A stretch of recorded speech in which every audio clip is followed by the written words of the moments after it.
Hello there, and welcome back once again to the Checkered Flags and Money Bags podcast. I am your host, as always, Phil Craig. And this week we travel to Alabama for the big track, Talladega. We're going to have high banks, high speeds, and lots of different strategies coming from both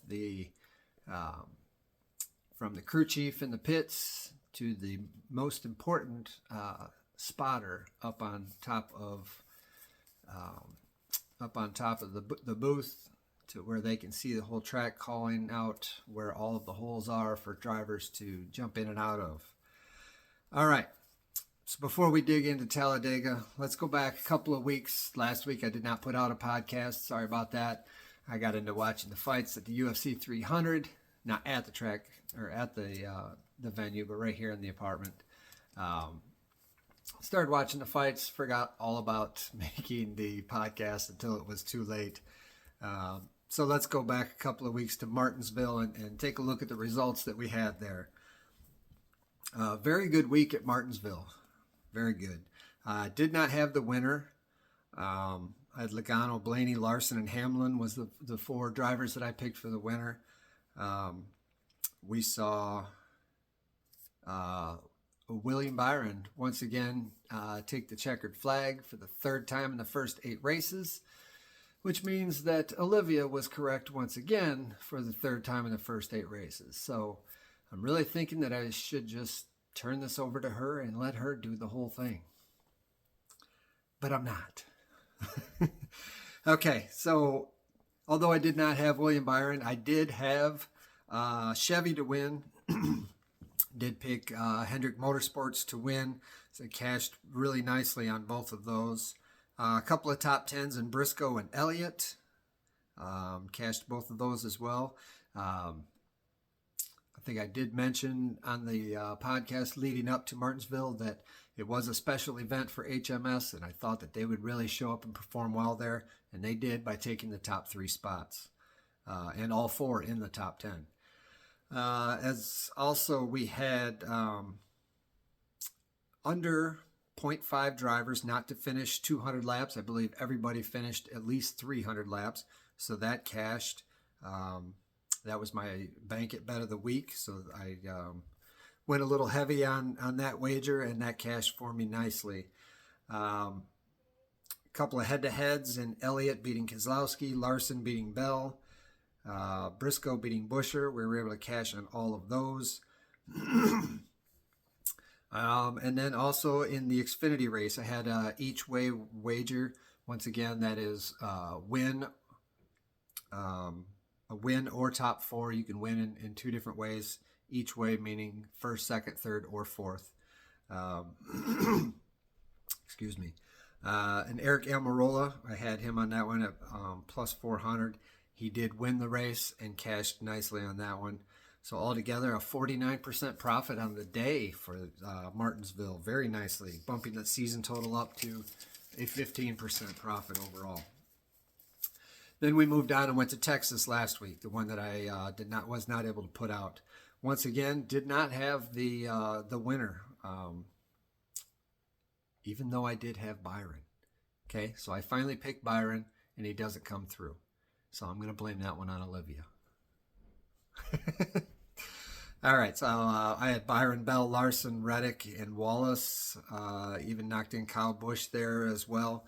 None of them took the checkered flag, but I did cash on Byron and Reddick on those each way bets. Top 10s, when they flipped when those guys stayed out long and caught that caution flag, it flipped the field, and I was able to really take advantage of that.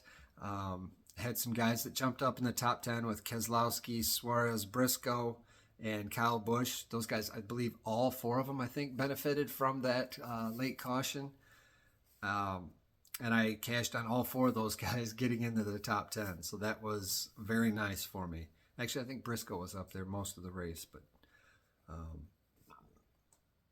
anyways, what else do we have? We had some head-to-heads. Bubba Wallace beating Ty Gibbs. William Byron over Hamlin. and also Kyle Busch over Ty Gibbs. And then in the Xfinity race, once again, I cashed in on that one for the second week in a row with Sam Mayer taking a top 5. He actually won the race, which I didn't even need him to do. We just needed that top 5, so we cashed on that as well. Coming out with a slight win on the day. Look, Texas is one of those tracks that just scares me. It's not like any of the other mile-and-a-half tracks. And we saw that with plenty of guys just losing it and wrecking all by themselves without any help from another driver. And so that's why that track kind of scares me. But I was able to come out of there with a 7% profit on the day. And it brought that season total down just a smidge to the 14% on the season. So here we go, on to Talladega. What do we need to know about Talladega? Really, there's not a whole lot to say this week, so the podcast is going to be pretty short. Like I said, it's a 2.66 mile oval. It is the biggest oval on the circuit, and it is the pack style racing like we saw at the beginning of the season with Daytona and Atlanta. Okay, those tracks require a lot of handling in the car. Despite being on the big track with the big wide sweeping turns, Talladega does not. Talladega is a much wider track. You're going to see 4, maybe even 5 wide racing here at times, which is super exciting. I know at least I as a fan love to see that. You just hope that your driver's not in the middle of it and being taken out. So you're going to see, these drivers do not have to lift at all in the turns. Handling is not as big of a factor with the track being wider. So hopefully we just don't see them go out there and run half throttle trying to save fuel again, which is, if that's what happens, might as well just tune into something else and come back with 20, 30 laps to go when they're actually running full throttle and making some real moves. That's where the real race will begin. Hopefully your driver survives up until that point and at least has a shot to make a move for the win at the end. Okay, so let's look at some stats about this track. This track has predominantly been a Ford track. Ford has dominated at this track for several years. I just went back and looked at the last 10 years or so. Out of the last 23 races here at this track, 14 of them have been won by a Ford, including at one point where they won 7 straight. If you're a fan of any other manufacturer, that was not a good time to watch those races. And during that time, we really saw the emergence of Keselowski, just coming out and dominating. Also, we saw Blaney becoming a favorite on this track, and he is the one that should be the favorite to win this week. Drivers with wins, multiple wins at this track, currently still in the field. Keselowski dominates with 6. Your next 2 are Blaney and Logano, each with 3. And all 3 of those drivers are Ford drivers, okay? And then we have 3 drivers with 2 wins apiece with Elliott, Hamlin, and Kyle Busch. Now, Kyle Busch has had one of those as a Toyota driver and one as a Chevy. Obviously, Elliott's Chevy and Hamlin, Toyota. So Fords had dominated for quite a few years. Once they got into the next-gen car, the Chevys kind of took over, won 3 straight. And then last fall, Blaney finally got back to victory lane to put Ford back up there on top once again. And out of these, okay, that's all we had there for the Fords. So looking at starting positions at this track, I was listening to a podcast earlier this week and heard it was by one of the drivers, and heard that driver say that track position, this is going to be a race where track position means a lot. Nothing could be further from the truth. Okay. You don't need to start inside the top 10. You can start from dead last and easily come back and win this race. You don't need track position until you've got 10, 15, 20 to go. All right. That's when those guys are going to start running full throttle. And if you're not up there in the top 10, you're probably not going to have a good shot to win. But during the rest of the race, leading up to that, where those guys are running half throttle the way they were at Daytona, you can go out there in that third lane and just fly right past everybody and go right to the front. At one point, we saw AJ Allmendinger was out there on the track by himself. He had lost the pack, and he was going faster than the pack was all by himself because they're sitting there running full throttle. That way they can save fuel and then be on pit road for a shorter amount of time and try to leapfrog to the front during the pit stops. So out of the last 6 races here at this track, they have the driver who has taken the checkered flag has started 10th or further back in the last 6 races. Okay, so you do not need to be you don't need to be up front. Michael McDowell starting up front, taking the pole position, which no surprise there. We see Ford taking the top 3 spots. But you don't need to start up there. You just have to finish up there, and it's not hard to get up there from anywhere in the pack. It's not like Martinsville where you're all just crammed in real tight and it's hard to pass, and you got to use certain strategies to try to get up there. No, you can be in the back, jump up to that top lane, form that third lane, and just go right around those other 2 lanes right to the front. We saw it at Daytona. And this track is much wider. It's much easier to do here.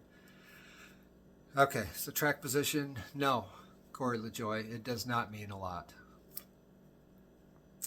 All right, out of the last 4 races that have been run here, all in the next gen, only one of those has gone to overtime. Why is this important? Well, unless you're going for the number of lead cars to finish on the lead lap, it's really not all that important. And it does show that there aren't a ton of caution flags here. And the cars do tend to stay, they don't get as wild and make that big, huge, the big one at this track as much as they do Daytona.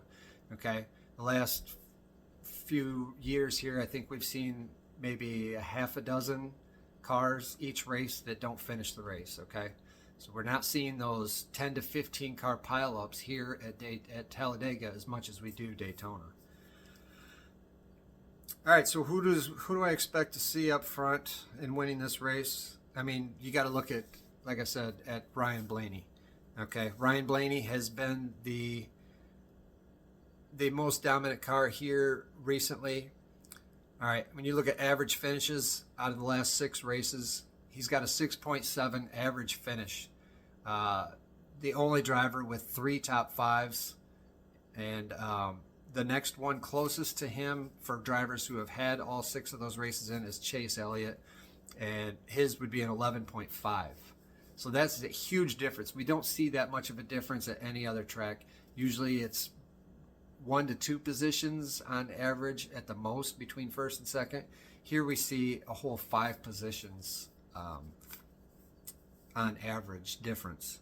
Okay, so Blaney's last 4 races here, he has finished. He finished first last fall, and before that he had 2 second place finishes and an 11th place finish prior to that. So he has been right up there, ready to either winning the race or right there in position to win the race quite a bit recently. And like I said, that next driver, Chase Elliott, who did take home the checkered flag last week and end that 42 race winless streak at Texas, he's been pretty good here too recently. Last fall, a 7th place. Before that, a 12th, a 1st, and a 7th. So he has won here recently. And don't count him out to come out and win 2 in a row after having such a long winless streak. But who is my driver to pick to win this week? It is not Chase Elliott. My pick is another driver who's had a streak that is, I think, almost 3 times as long as that without getting to victory lane, and that is Brad Keselowski. Dominant back in the day with this track. It's time for him to get back to that dominance and get up there and take the checkered flag this week. So let's go ahead and look at some of the bets that I like for this week. All right, drivers to win. I have Keselowski. He's at plus 1,200. Also Logano at plus 1,200. Those are the two favorites that I have picked out for this race. Now, once again, if you've been following all season, I said back at the beginning of the season at Daytona, when it comes to these pack style racing tracks, I like to pick a favorite, somebody about halfway in the pack, and then a long shot. Don't like to spend a lot of money on these tracks because they are so unpredictable. With, you can have one driver get loose and take out 10 to 15 cars. With this being a wider track, the cars are spread out a little bit more. Like I said, we don't see those here at this track at Talladega as much as we do Daytona, but it definitely can happen. So I did take two favorites this time, and I'm taking one that's about mid-pack, and that one is going to be Todd Gilliland. He did have quite a bit of success at the pack racing earlier in the season, and actually led a lot of laps at Atlanta before fading back. And then my long shot is going to be Justin Haley at plus 10,000. Gilliland was at plus 5,000. Haley at plus 10,000. And that's on Caesars because he was more in the 7,500 to 8,000 range at the other books. Caesars had him all the way up to 10,000. That's why you got to shop around, folks. Depending on how much you're putting on putting down as a wager, that could be a very significant difference in your winnings if he should go to victory lane. All right, so make sure you shop around and find the best odds. Okay, no each way bets this week, just strictly to win. And then let's move on down to the top 10s. These are some drivers who have had some pretty decent success here lately, have not gone to victory lane, but they're hanging around that maybe 6th to 12th place finishing position quite frequently. So I have somebody who I've liked quite a bit recently in Chase Briscoe for a top 10 at plus 260. I found all these at Bet365. Chase Briscoe at 260, Todd Gilliland, gonna take him for a top 10 as well as that win at plus 300. Justin Haley as well, I have him for a top 10 at plus 400. And then Eric Jones, most of his success came with in a Chevy. They are moved over to Toyotas now, but I do have him for a top 10 at plus 190. And then Daniel Suarez, he's had a couple of races that have been just outside the top 10, but he did have that great run at Atlanta where he took home the checkered flag at a pack racing track. So I'm going to go ahead and take him at plus 220 for a top 10 as well. This is a track where, I'm not going to take a top 10 unless it's, I did have one at 190 with Jones, but you really, I don't see the value in taking it under 200 at a pack racing style track. That 2, 3, 4, maybe even 5 or 600. If you can find someone you think is going to finish up there, that's where your value is going to be at this style track. Okay, Toyotas have had zero success here at this track in recent years. In fact, just recently we have seen in the top 10, we've seen Toyotas in the last 4 races. The first one in the next gen, we had 2 Toyotas finish in the top 10. Since then, it's just been 1 Toyota in the top 10 in each race. I think it was Hamlin twice and Bell once. So I have taken a bet over on Caesars for under 2.5 Toyotas to finish in the top 10 at minus 105. That is absolutely my bank it bet of the week. All right, it's going to be probably 5 Chevys and 4 Fords, or 4 Chevys and 5 Fords, and then you might see 1 Toyota getting up in there. If you have 2, I'd be really surprised, but we're not going to see any more than that. Okay, here's a bet that I haven't done, and it's just going to be for just for fun here at this track. Just put a couple dollars on this one, low wager, and it's called a quinella, and that means that you take 2 drivers that will finish first and second, and it does not matter which order. Okay, so I have Logano and Keselowski.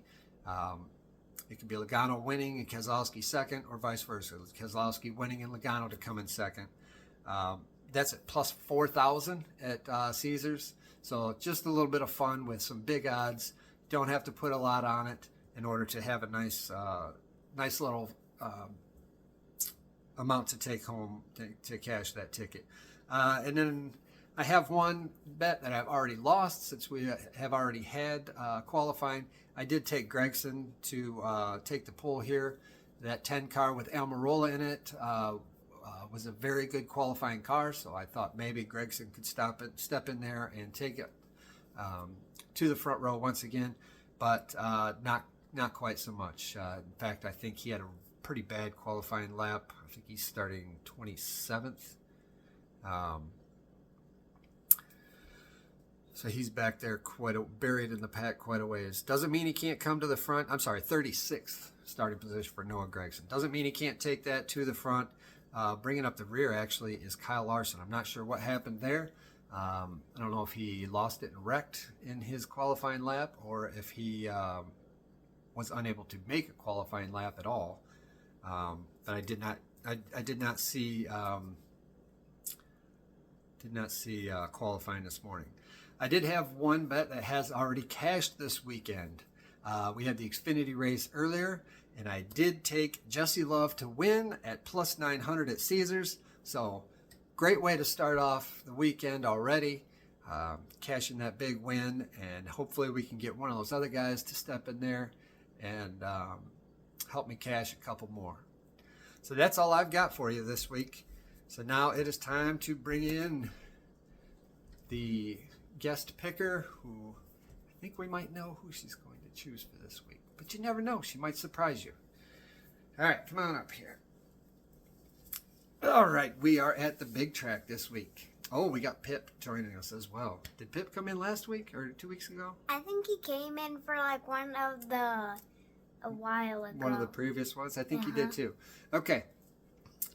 So we got the big track, the biggest track that we race on, the biggest oval that we race on, 2.66 mile track. We got the pack racing style where they just put the hammer down and go as fast as they can and don't let up. So what do you think? Who do you think's going to go home with the checkered flag this week? Byron.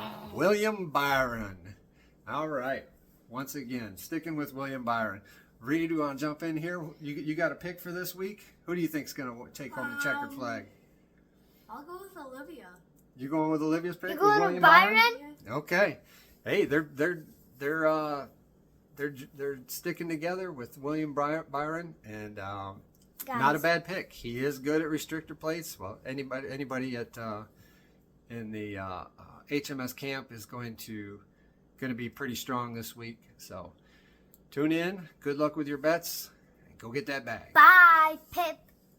Pip's about